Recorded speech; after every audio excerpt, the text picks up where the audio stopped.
occasional elk that ventured out at night.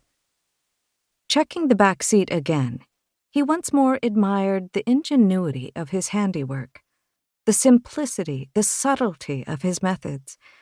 He had been a student of Western history, in particular, American colonial history, that all-too-familiar swamp of superstitious dread and cult-like devotion to the ruling magistrates.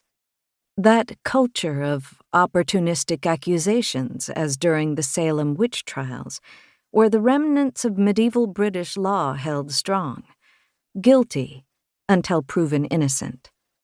But even with debtors' prisons and oppressive religious rulings, outright torture had been outlawed. However, like good apparatchiks, the black-coated judges and their willing constables found a cunning way around the ban. They devised the bow. Economically, it only involved 2 lengths of rope. A prisoner was laid prone on the ground, belly down.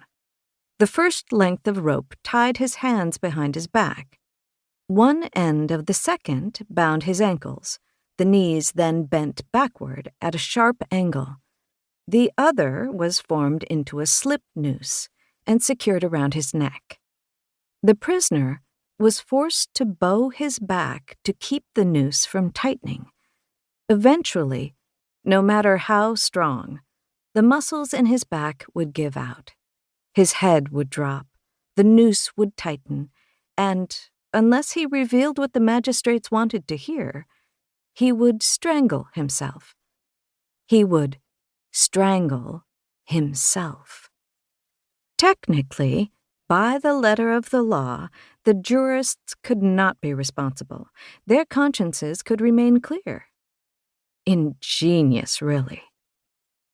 The woman lying contorted in the back seat had been a famous gymnast as a teenager, but since she had become doughy and overweight, continuing to eat as though she were still lithe and active, in training for the Soviet Olympics.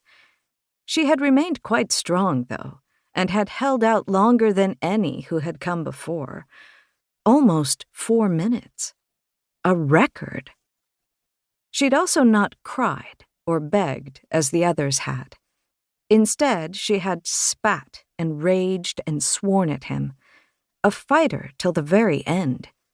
It had added immeasurably to the piquancy of their shared experience, accounting perhaps for his heightened exhilaration now.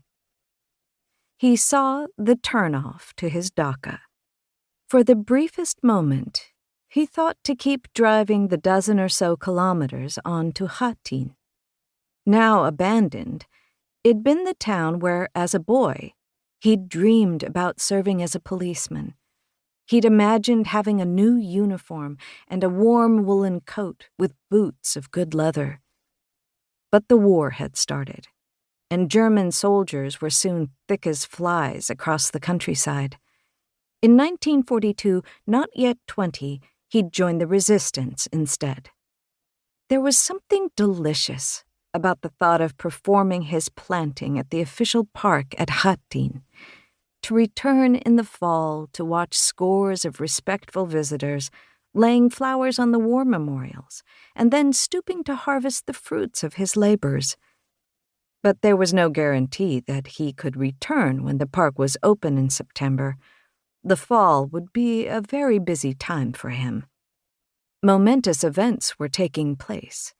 The Belarusian Soviet Republic would soon declare its sovereignty, and full independence from the Soviet Union would follow within a year's time.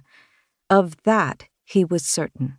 So he turned and drove around the dacha slowly, skirting the broad sweep of the lawn, thick with fibrous grasses and wildflowers, and pulling into the deeper shadows at the back of the house. He parked, his headlights illuminating a stand of birch trees. They'd been tall even when he was a boy. Opening one of the rear doors, he pulled a pocket knife from his coat and deftly cut the ropes binding the woman, gently pulling them from her stiffening limbs. He dragged her from the back seat and, with some effort, across the dirt until he felt